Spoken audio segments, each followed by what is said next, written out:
Hi, it's Michelle again with the series The Wives of the Bible. I'm continuing with the series The Wives of the Bible, and today I want to talk to you about Hagar. Not a popular wife because in her case, she was married to Abram by the request of Sarai so that she could bear children unto Sarai. She is found in Genesis chapter 16. What I want to touch on today is the fact that she basically had a marriage not of love but by obligation. Perhaps you can identify with Hagar. Hagar was in this marriage not by choice. She was basically serving her owners, Abram and Sarai, and often was treated badly and neglected after she married Abram. The background of the story is that God had promised Abraham that he was going to be the father of many nations. Now, Sarai, at the time, that was her name, she was barren and she was not giving Abraham any children. So she came with this good idea that, okay, well, here goes my slave, Hagar. She was an Egyptian slave. Why don't you just marry her and have children through her for me? And Abraham agreed. Now, I would correlate that type of marriage to one where maybe it was an arranged marriage or one where there's no love involved, and the only thing that holds the marriage together is the child. Or perhaps that type of marriage where, hey, uh, the woman was ignorant at the time and tried to trap the man by having a child with the husband, with the man, so that they will marry. At any case, the only thing holding that marriage together is the child. It's not a good thing. In the end, sometimes it ends up dissolving or ends up in divorce. In the case of Hagar, it didn't last. But don't stop. Don't change the channel yet. There's still hope because Christ gives us hope. The only reason that I bring that up is because I have to look from the lens of Hagar. Hagar was an Egyptian slave. She married Abram, and she was not happy. She was not happy in her marriage. She actually got married to produce a child unto Abraham, which was the only thing holding them together. So, in those situations, I would say, if you feel that the love has gone, pray about it. Pray for your marriage. Rekindle that fire in your marriage. Fight for it.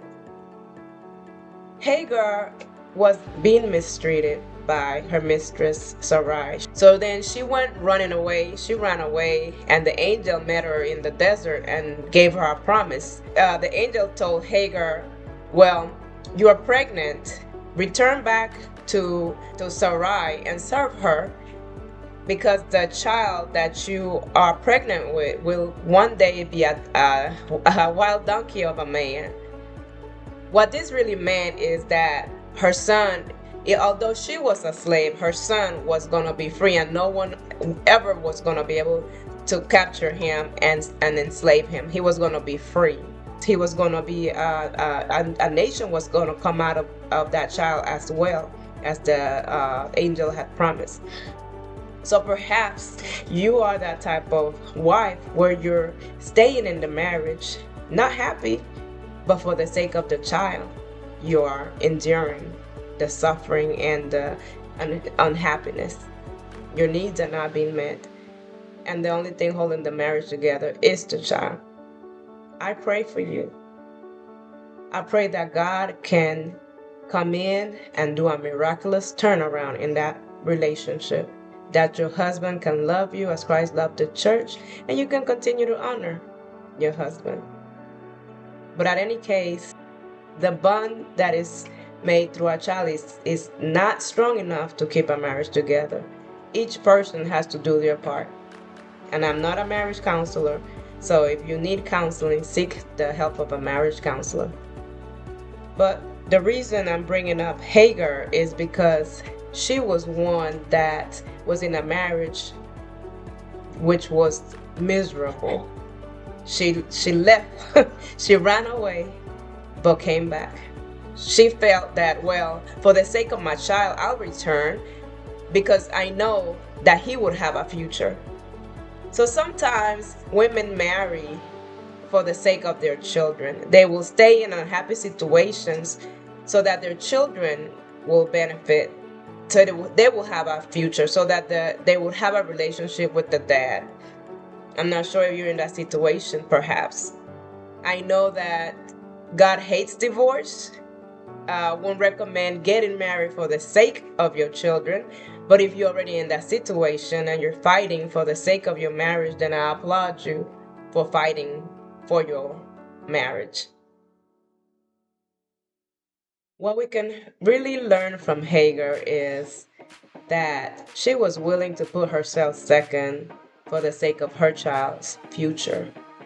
Sometimes things are beyond our control. We might, you might be in a marriage and you did all you can, and you decided that you were going to remain for the sake of your child so that he can have a future. I applaud you. God hates divorce. And I pray that your marriage can be healed. In the case of Hagar, she eventually was sent away because it was just, and in that scenario, in those times, back in those days, they had polygamy, so that was a totally different story. But yeah, seeing things from the perspective of Hagar, she had no choice and had to leave. And God still took care of the child. He still took care of them. They moved to the desert, and she ended up finding a wife for her son. So if anything we can learn from Hagar is that she was a sacrificial woman. She returned to the marriage. She returned to the home for the sake of her child. But we also learn from her as to not marry just for the sake of a child.